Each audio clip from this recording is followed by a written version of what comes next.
सबसे पहले पाकिस्तान। मैं हूं डॉक्टर नबीहा अली ख़ान।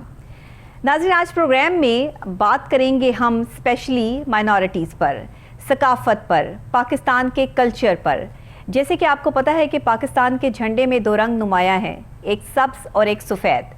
सब्ज़ रंग इस बात की निशानदही करता है कि यहाँ मुस्लिम कम्युनिटी है, लेकिन सफ़ेद रंग इस बात की गवाही देता है कि मुसलमानों के अलावा माइनॉरिटीज़ जो यहाँ से ताल्लुक़ रखते हैं वो भी पाकिस्तानी हैं, उनके भी अपने हकूक़ हैं और एज़ आ पाकिस्तानी जो है वो अपना फ़र्ज़ अदा कर रहे हैं।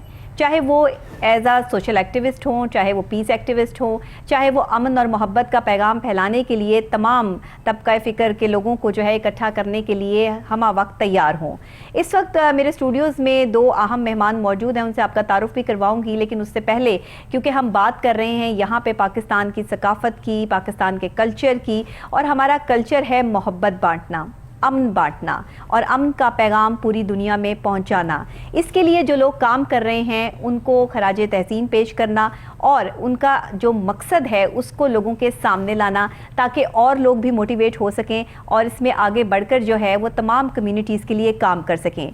आपको पता है कि हमारे मुल्क में जहां हर तरह का मौसम है, हर तरह का रंग है, जहां 7 रेनबो कलर्स हैं, वहीं पर यहाँ मुख्तलिफ कम्युनिटीज़ से ताल्लुक़ रखने वाले लोग भी हैं जो मुख्तलिफ रंग रखते हैं, अपनी शनाख्त रखते हैं, अपना म्यार रखते हैं, अपना वक़ार रखते हैं।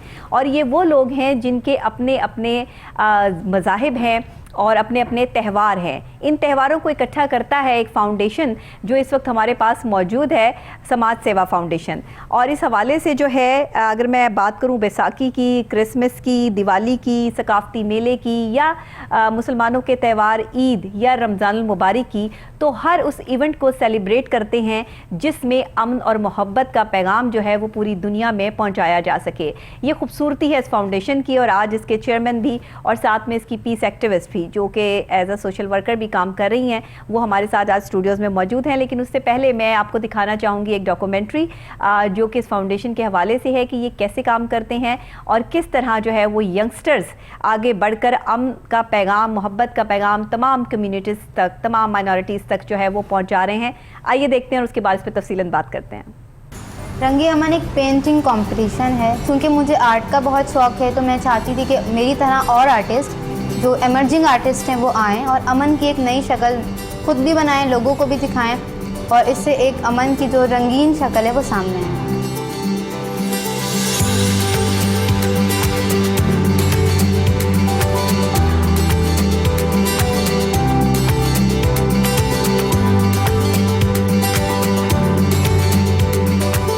रंगे अमन की जो थीम्स मैंने टारगेट की उसमें सबसे पहले इंक्लूजन है कि सोसाइटी में कितने इंक्लूसिव है, कितने तरह के लोग रहते हैं, कितने कल्चर हैं। उसके बाद मैंने टारगेट किया डाइवर्सिटी को, क्योंकि कराची में बहुत सारे डाइवर्स लोग रहते हैं और उसमें सिंधी, मुस्लिम, बहुत सारे इंट्रा कल्चर हैं, इंटरफेथ है, बहुत सारे बैनुल मज़ाहिब के लोग रहते हैं, तो उसमें इंटरफेथ की थीम को भी टारगेट किया गया है। डिफरेंट बैकग्राउंड्स हैं, उसमें हिंदू कम्युनिटी भी है, उसमें क्रिश्चियन कम्युनिटी भी है, उसमें मुस्लिम कम्युनिटी भी है। तो एक कॉमन ग्राउंड मुझे लगा कि आर्ट एक कॉमन ग्राउंड है जिस पर मैं सबको बुला सकती हूँ और सब बहुत शौक़ से आ भी जाएंगे। आर्ट के नाम पर ये सब एक साथ आ गए हैं, इस तरह एक बहुत अच्छा मैसेज प्रमोट होगा।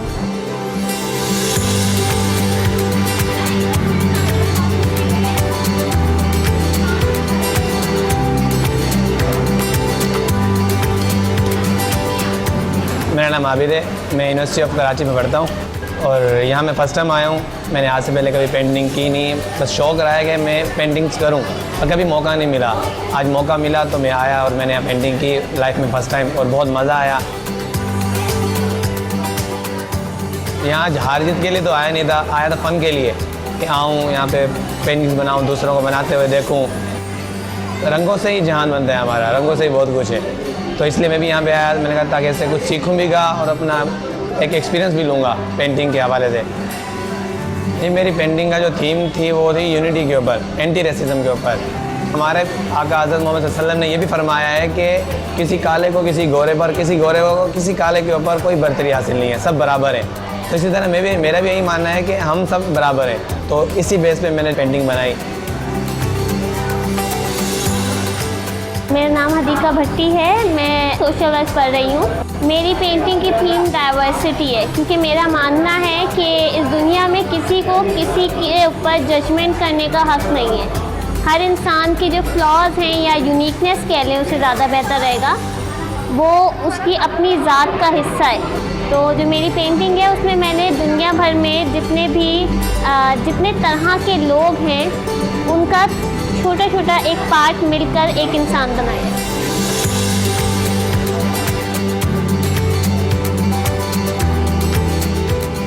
मैंने जो पेंटिंग बनाई है उसमें मैंने पाकिस्तान का झंडा बनाया है। वाइट पार्ट के अंदर सारी माइनॉरिटीज़ ड्रॉ की हैं, Christians, Buddhist, Hindu and so on and so fourth. और वो बेसिकली उनमें से मैंने निकाली है एक रेनबो। मैंने एट्रीब्यूट्स लिखे हैं हर रेनबो के हर कलर में, जैसे कि piece, harmony.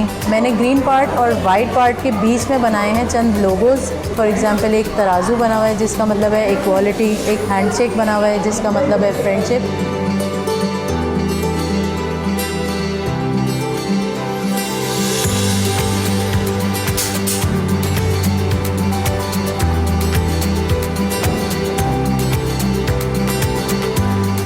My name is Rabil Fatma. जो टॉपिक हमें बताया गया था that was related to interfaith harmony and we have to depict peace in it. There was a girl in my college and she was a Christian. As she have different beliefs than us, all of the girls in my college used to make her feel different from us. I wanted to depict that. Like I showed 3 girls in which one is wearing a hijab. I'm sure she's a Muslim, and then the middle one is a Hindu, and then the third is a Christian. She's wearing that cross necklace. जब हम एक साथ मोहब्बत से, प्यार से, इन सारी चीज़ों को साइड पे रखकर when we walk together, when we live together, तो ज़िंदगी हर एक के लिए आसान है।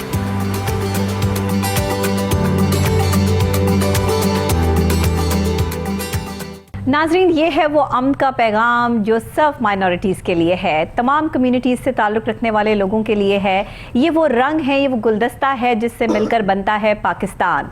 और जब आप पाकिस्तान के लिए सोचते हैं और अपनी ज़िंदगी को आसान करने की बात करते हैं तो वहाँ पर आपको उन कम्युनिटीज़ का भी ताल्लुक़ और मोहब्बत जो है वो देखनी पड़ती है जो यहाँ पर रह रहे हैं और हमारे पाकिस्तान का हिस्सा है। उनका ताल्लुक़ किसी भी मज़हब से हो, इससे फ़र्क नहीं पड़ता।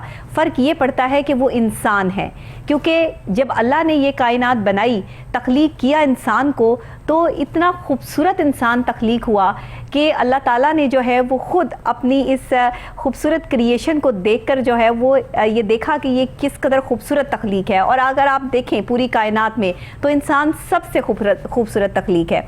लेकिन इस वक्त में ज़रूरत इस चीज़ की है कि हमें समझना ये है कि हमारे इस्लाम ने जिस तरह आकाए दो जहाँ हज़रत मोहम्मद मुस्तफ़ा सल्लल्लाहु अलैहि वसल्लम ने जिस तरह उनको इस दुनिया में भेजा गया, रहमतुल आलमीन बनाकर भेजा गया, उन्हें रहमतुल मुस्लिमीन बनाकर नहीं भेजा गया। उन्होंने हमें सिखाया, पैगाम दिया कि जिस तरह हम इंसान हैं उस तरह दूसरे मज़ाहिब से ताल्लुक़ रखने वाले लोग भी इंसान हैं, उनके अपने कल्चर हैं, उनकी अपनी लाइफ है, उनकी ज़िंदगी है। अगर ये सब रंग इकट्ठे कर दिए जाएँ और सबको एक पेज पर इकट्ठा किया जाए तो इंसान बनता है। मुख्तलिफ रंग, नस्ल से ताल्लुक़ रखने वाले लोग जब एक साथ इकट्ठे होते हैं और अपने मुल्क के लिए आवाज़ बुलंद करते हैं तो वो एक पावर बन जाते हैं। और इस पावर को तोड़ना इतना आसान काम नहीं रहता जब लोग जो है वो सिर्फ ये सोचते हैं कि हम पाकिस्तानी हैं और हमें पाकिस्तान के लिए कुछ अच्छा करना है। आज हमारे स्टूडियोज़ में मौजूद हैं, सबसे पहले तशरीफ़ रखती हैं हमारे स्टूडियो में अनीका किरण, जो कि पीस एक्टिविस्ट हैं और क्रिश्चियन कम्युनिटी से ताल्लुक़ रखती हैं, समाज सेवा फाउंडेशन के साथ काम करती हैं। वेलकम कहती हूँ आपको अनीका। उनके साथ तशरीफ़ रखते हैं समाज सेवा फाउंडेशन के चेयरमैन हैं चमन लाल साहब, जो कि सोशल वर्कर तो है ही हैं लेकिन एज आ जो है वो सोशल एक्टिविस्ट अपनी खदमात सर अंजाम दे रहे हैं और बड़ी खूबसूरती से जो है वो इस फाउंडेशन को, इस गुलदस्ते को इकट्ठा करके चल रहे हैं। चमन, आपको भी खुशामदीद कहती हूँ। इसी के साथ सबसे पहले जो हम चमन से बात शुरू करते हैं, क्योंकि एक इस ऑर्गेनाइजेशन को बनाने का इनका मकसद था सकाफ़त को इकट्ठा किया, रंगों को इकट्ठा किया, तमाम मज़ाहिब के लोगों को इकट्ठा किया और एक गुलदस्ता जो बनाया। ये सोच कैसे आई आपके जहन में? पहले तो thank you so much for inviting us. Actually मैं तकरीबन कोई 6 साल से as a minorities rights activist काम कर रहा था। माइनॉरिटीज़ के जो इश्यूज़ हैं उन्हें हाईलाइट करने की कोशिश, उन्हें गवर्नमेंट के साथ मिल के सॉर्ट आउट करने की कोशिश, ताकि जो अपनी कम्युनिटी है उसे हम रिलैक्स माइंड सेट दे सकें। ठीक है। और लेकिन उसके बाद जो है मैंने ये चीज़ देखी कि कहीं ना कहीं पे हमारे जो लोग हैं, हमारी कम्युनिटी है, उनमें एक इन्फीरियरिटी कम्प्लेक्स है।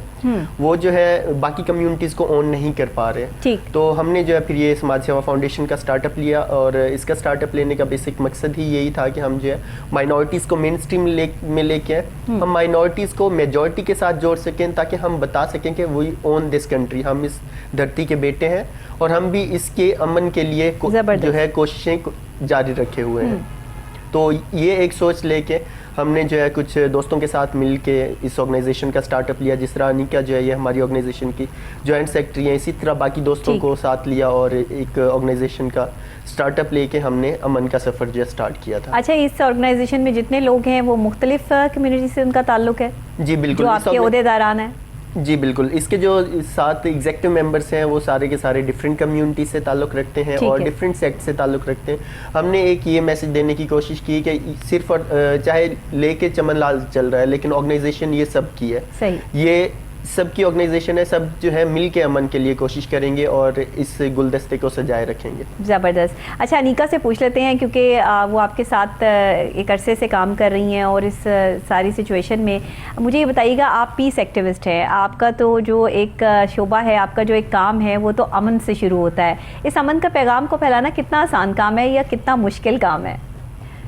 सबसे पहले बहुत शुक्रिया, आपने हमें मौका दिया और इस प्लेटफॉर्म के लिए कि ऐसे लोगों को आप सामने लेके आ रहे हैं जो अमन के लिए काम करते हैं, क्योंकि हमारे मुल्क में जो है इस टाइम जो सूरत हाल है, अमन की बहुत ज़्यादा ज़रूरत है। अमन के लिए काम करने के लिए बहुत ज़्यादा आपको एक जो है वो एनर्जी चाहिए, पैशन चाहिए। इसमें बहुत सारी आपको मुश्किलात भी पेश आती हैं, लेकिन अगर आप में जज्बा है कि आपने अपने मुल्क के लिए कुछ अच्छा काम करना है, तो मेरे ख्याल में जो भी मुश्किलें आती हैं वो बड़ी आसानी से आप उनको जो है वो पार कर जाते हैं। सही। तो आप सही कह रही हैं बिल्कुल, लेकिन सारी कम्युनिटीज़ को एक पैनल पे इकट्ठा करना और उनके लिए इवेंट्स ऑर्गेनाइज करना, जैसे कि अभी हमने आपकी जो है वो ये फुटेजेस भी देखी, आपकी डॉक्यूमेंट्री देखी, जिसमें आपने एक इवेंट करवाया है जिसमें तमाम कम्युनिटी से ताल्लुक़ रखने वाली जो बच्चे हैं, जो यंगस्टर्स हैं, वो पेंटिंग करके अपना अपना पैगाम जो है वो लोगों को दे रहे हैं। इसी तरह आप मेले जो है वो सकाफ़ती मेले का इनेकाद करते हैं, ईद का, शबरात का, यानी रमज़ान मुबारक में जो है वो इफ्तार भी आप लोगों ने करवाया। ये सब चीज़ों को जो है वो ज़रा मुझे बताइएगा कि ये कैसे मैनेज करती हैं?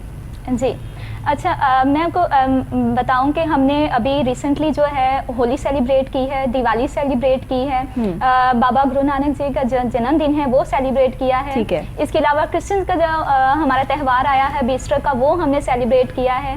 अपने मुसलमान बहन भाइयों के लिए हमने गुरुद्वारा में इफ्तार का जो है वो एहतमाम किया है। अच्छा। और आपको ये जान के बहुत खुशी होगी कि जब भी हमने इन्वाइट किया अपने बहन भाइयों को कि हम कोई ऐसा इनिशिएटिव लेके आ रहे हैं जहाँ पे हम सब मिल के बैठें, एक दूसरे के साथ जो है जो हमारी मिसकंसेप्शंस हैं जो हम मिले बगैर दूर नहीं हो सकती, ऐसा प्लेटफॉर्म जब हम लेके आते हैं तो लोग बड़ी खुशी से इस चीज़ को एक्सेप्ट करते हैं। जैसे हमने जब होली सेलिब्रेट की तो ये एक्चुअली एक रंगों का त्यौहार है, खुशियों का त्यौहार है। तो उसमें आप यकीन करें बहुत खुशी से लोगों ने सेलिब्रेट किया, जिसमें हमारे पास हिंदू बहन भाई तो थे ही, उनका त्यौहार था, लेकिन हमारे मुस्लिम बहन भाइयों ने बहुत खुशी से हमारे साथ इंतजामात करवाने में, हमारे पास जितने वॉलंटियर्स थे वो सारे जो है वो हमारे मुस्लिम कम्युनिटी से थे। इसके अलावा क्रिश्चियन कम्युनिटी में भी जो है उन्होंने भी काफ़ी जो है हमारे साथ काम करवाया और इसमें भरपूर हमारे साथ जो है साथ दिया। तो लोग बड़ी खुशी से ऐसे जो है इनिशिएटिव, मतलब आपने इस थॉट को ही जो है वो चेंज कर दिया कि सब इकट्ठे नहीं हो सकते, सब एक पैनल पे पाकिस्तान में इकट्ठे हो सकते हैं, क्योंकि सबसे पहले लोग सब पाकिस्तानी हैं। आप इस इमेज को लेकर जो है वो चल रहे हैं, तो ये बहुत बड़ी बात है। चमन, आप क्या कहेंगे? देखिए, पाकिस्तान का झंडा अगर हम देखते हैं तो सबसे बड़ा पैगाम तो हमें हमारे परचम से ही मिल गया कि जो है वो ग्रीन साइड पर अगर मुस्लिम कम्युनिटी है तो वाइट साइड पर हमारी जो है वो दूसरी कम्युनिटी है, हमारी दूसरी अक़लियतें हैं जो इस पाकिस्तान का हिस्सा हैं और जिनको जो है वो उतना ही हक़ है जितना कि एक मुस्लिम कम्युनिटी को हक़ है यहाँ पर।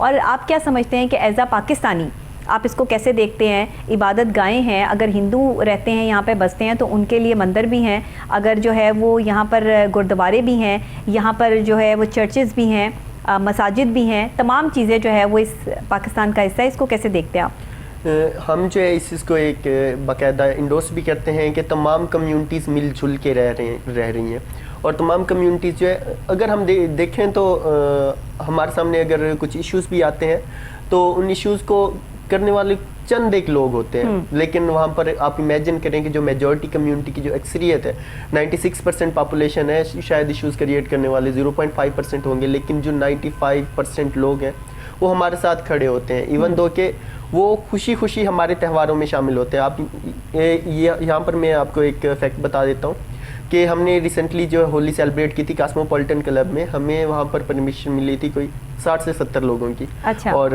हमने सोचा था कि हम इतने ही लोग लेके जाएंगे, लेकिन वो हमारे तकरीबन 150 से 200 भी क्रॉस कर रहे थे लोग। अच्छा, तो सही है। वहाँ पर जो माइनॉरिटीज़ के लोग थे वो बहुत कम थे, लेकिन साथ जो हमारे सेलिब्रेट करने के लिए आए थे, हमारी खुशियों में शामिल होने के लिए आए थे, वो मेजॉरिटी की कम्युनिटी के लोग थे, और वो बाकायदा हमें ऑन करते हैं, हमारे साथ खड़े होते हैं, हर इशू में, हर खुशी, हर गम में हमारे साथ खड़े होते हैं। यहाँ पर मैं एक और चीज़ भी आपको बता दूं कि आपने शायद देखा होगा भंग मंदिर वाला इशू हुआ था, तो मेजॉरिटी की तरफ से जो रिएक्शन आया था, गवर्नमेंट की तरफ से जो हमारे साथ जो सपोर्ट मिली थी, वो हम जो है जैसे कहते हैं ना सदियों तक नहीं भुला सकते। तो वहीं पर जो मेजॉरिटी कम्युनिटी है वो हमेशा हर कदम आगे बढ़ने की कोशिश करती है कि वो कदम से कदम मिला सके। अच्छा, क्या आप समझते हैं कि मज़ाहिब को अगर हम हम अगर नहीं डिस्कस करते, हम सकाफ़त को डिस्कस करें, हम यहाँ पर जो है वो ये बात करें कि क्या इन तमाम सकाफ़तों को हम इकट्ठा करना जो है वो हमारे लिए इतना आसान हो सकता है, क्योंकि ये सारी सकाफ़त जो है वो पाकिस्तान की सकाफ़त बन जाती है जब ये इकट्ठे होते हैं, तो ये आप कैसे कर रहे हैं? एक्चुअली अगर हम देखें तो ये जितने भी त्यौहार हैं ये इस धरती से जुड़े हुए हैं, और जब हम होली सेलिब्रेट करते हैं, दिवाली सेलिब्रेट करते हैं, जब हम क्रिसमस सेलिब्रेट करते हैं, जब हम इफ्तार ऑर्गेनाइज करते हैं गुरुद्वारे में, उसके बाद हमें कई ऐसे मैसेजेस आते हैं जो हमारे अपने दोस्तों के होते हैं, मेजॉरिटी कम्युनिटी के होते हैं, वो कहते हैं कि आपने हमें बताया नहीं, आपने हमें इनवाइट नहीं किया, कई गिले शिकवे भी होते हैं। तो ये जो त्यौहार है हमें कई ऑर्गेनाइजेशंस बाकायदा कांटेक्ट करती हैं कि हमें भी ऑन बोर्ड ले लेना था। इवन दो कि हमने रिसेंटली जो है जो बाबा गुरु नानक देव जी का जन्मदिन था नवंबर में, वहाँ पर हमने जो गुरुद्वारे के अंदर इंटरनेशनल जो हमारे यात्रीज आए हुए थे उनके लिए हमने कॉल सर्विस जो है स्टार्ट की। तो एक ऑर्गेनाइजेशन ने हमसे कांटेक्ट किया कि आइंदा कभी भी ऐसा त्यौहार हो हमें बताइएगा, हम बाकायदा पानी की सबील लगाना चाहेंगे, और वो ऑर्गेनाइजेशन थी अल्लाह वाले ट्रस्ट।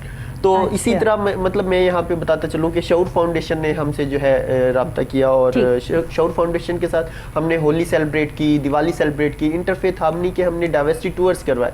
हम जो यूथ है हमारी मेजॉरिटी कम्युनिटी की या माइनॉरिटीज़ कम्युनिटीज़ की, उन्हें डिफरेंट जो वर्शिप प्लेसेस हैं उनके अंदर लेके गए, वहाँ पर उनकी जो मिसकंसेप्शंस है उन्होंने बाकायदा क्वेश्चंस किए। जब तक मतलब आप घर के बाहर खड़े होकर देखेंगे आपको नहीं पता घर के अंदर क्या है, सही। जब तक आप क्वेश्चन नहीं करेंगे तब तक आपकी मिसअंडरस्टैंडिंग्स क्लियर नहीं होगी, और जब तक मिसअंडरस्टैंडिंग्स क्लियर नहीं होगी तब तक आप जो है साथ खड़े होने की जुर्रत नहीं कर पाएंगे। तो हमारा जस्ट मौकफ यही है कि हम तमाम कम्युनिटीज की यूथ को एक प्लेटफॉर्म प्रोवाइड करें, उन्हें एक जगह पे लेके आए ताकि सारे के सारे अपनी सकाफत के साथ जुड़ सकें। क्योंकि अगर मुख्तलिफ अकायद के लोगों का ये जो मेल जोल आपने ये एक सेटअप स्टार्ट किया है, ये इंतहाई मुश्किल काम है, ये इतना आसान नहीं है। मुख्तलिफ अकीदों से ताल्लुक़ रखने वाले लोग जब आते हैं बैठते हैं, उनके सवालात भी उतने सख्त भी होते हैं, और उनके जो अपने मिसकंसेप्शंस हैं जैसे कि आप कह रहे हैं वो दूर करना भी इतना आसान नहीं होता। तो इसके लिए क्या आपके पास कोई एक्सपीरियंस्ड ट्यूटर्स हैं, कौन हैं, कोई मोटिवेशनल स्पीकर्स हैं जो उनकी ये सब चीज़ें दूर करते हैं, कोई स्कॉलर्स हैं, किस तरह से आप जो है वो उनकी इस मिसकंसेप्शन को जो है वो दूर करने में कामयाब होते हैं?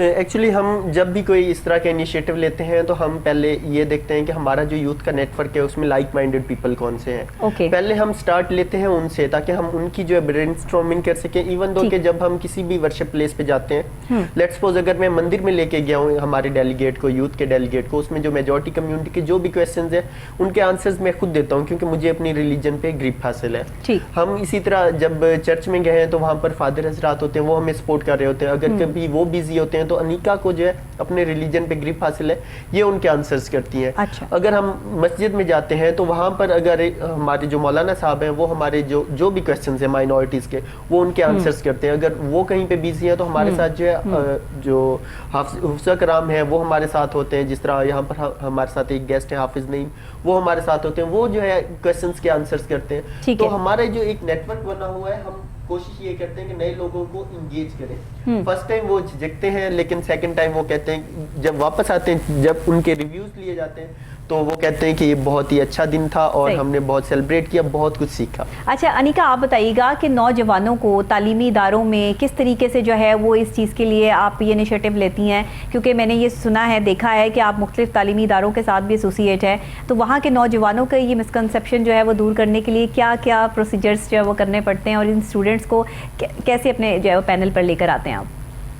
जी हमारे जो डिफरेंट यूनिवर्सिटीज़ के साथ जो है कुछ स्टूडेंट्स ऐसे हैं जिनके साथ हम राब्ते में रहते हैं, क्योंकि उनमें कुछ हमारे वॉलंटियर्स ऐसे होते हैं जिनके साथ हमारी डिस्कशंस होती रहती हैं। मंथ में एक दफ़ा है उनके साथ हम एक वर्कशॉप या एक सेमिनार ऐसा कर लेते हैं, जिसके ज़रिए से हम अपने नेक्स्ट आने वाली अपकमिंग जो एक्टिविटीज़ हैं उनके बारे में हमें बताते हैं और उन्हें कह देते हैं कि नेक्स्ट एक्टिविटी जो है हमारे आपके किस डिपार्टमेंट में होगी या हम क्या सेलिब्रेट करना चाहते हैं। फिर उनके ज़रिए से हम जो है वो अपने इर्द गिर्द के लोगों को, जो उनके लाइक माइंडेड पीपल हैं, उनको लेके आते हैं, उन्हीं को इस्तेमाल हम जो है वो एक सोर्स बनाते हैं अपना। अच्छा, एक्चुअली ठीक है। तो वही हमारे लिए जो है वो लोग लेके आते हैं और हमारा एजेंट्स जो है हमारे अच्छा, हमारी ठीक है। यूथ ही है। तो मतलब अभी तक आप लोग कामयाब हैं, आप ये समझने में और उनको लाने में, और वो लोग जो है वो खुशी से आपके साथ जो है वो शिरकत करते जी हैं? बिल्कुल, बहुत खुशी से और बहुत वेलकमिंग होते हैं और बहुत पैशनेट है इस मामले में कि अमन के लिए जो है वो काम करने के लिए। अब जैसे मैंने देखा कि अभी यहाँ पर आपने कुछ नए बच्चों को, लड़कों को, बच्चियों को चांस दिया कि वो कुछ यहाँ पर जो है वो अपनी बात को जो है वो पोर्ट्रेट में उतार सकें, कैनवस पे उतार सकें और उसको तो सारी दुनिया में दिखा सकें। तो इस तरह से जब यंगस्टर्स को मौका मिलेगा आगे आने का, तो वो उस पर भी तो काम करेंगे ना, उनको ये भी तो एक प्लेटफॉर्म भी तो चाहिए लोगों को। जी बिल्कुल, ठीक है, बहुत शुक्रिया निका। अभी हम जो है ब्रेक लेंगे। नाज़रीन, एक छोटी सी ब्रेक के मैं वो वापस आपको प्रोग्राम में ज्वाइन करती हूँ। इस वक्त हम अमन की बात कर रहे हैं, इस वक्त हम माइनॉरिटीज़ की बात कर रहे हैं, इस वक्त हम जो है वो अकॉर्डिंग टू बात कर रहे हैं कि हमने अमन और मोहब्बत का पैगाम किस तरह पहुँचाना है और इसके लिए कौन सी ऑर्गेनाइजेशन जो है वो काम कर रही है। अनिका हमारे साथ ही इसके बाद जो है वो हमें ज्वाइन करेंगे एक और मेहमान जिनका ताल्लुक़ जो है वो इसी फाउंडेशन के साथ है, तो मेरे साथ रहिएगा।